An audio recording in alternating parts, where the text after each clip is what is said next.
কম হয়। আমার বিষয় আলোচ্য সেটা না, আমার বিষয়টা হচ্ছে এই যে প্রচন্ড তাবদাহ, এটা কার পক্ষ থেকে? আল্লাহর পক্ষ থেকে। আবার অতি শীতল, এটা কার পক্ষ থেকে? আল্লাহর পক্ষ থেকে। এখন এই গরম থেকে বাঁচার জন্য আপনার কি আমল করতে হবে? রাসূল আকরাম সাল্লাল্লাহু আলাইহি ওয়াসাল্লাম একটি দোয়া শিখিয়েছেন আমাদেরকে।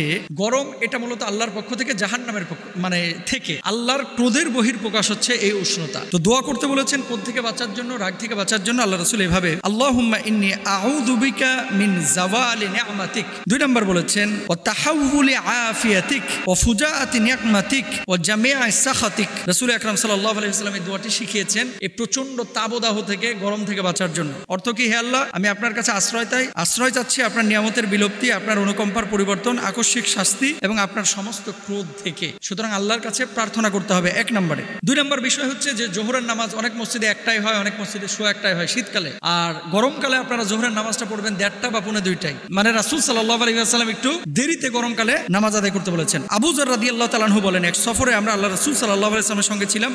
এই সময় এই সফরের মধ্যে মুয়াজ্জিন সাহেব বারবার আল্লাহ রাসূলকে বলছে, ইয়া রাসূলুল্লাহ, আমি কি আজান দিব জোহরের? না না না, এখন আজান দিও না। আবার মুয়াজ্জিন বলল, ইয়া রাসূলুল্লাহ, আমি কি আজান দিব জোহরের? না, এখন আজান দিও না। কেন আমি আজান দেব না? বলে একটু পরে আজান দাও, কারণ এখন গরমকাল।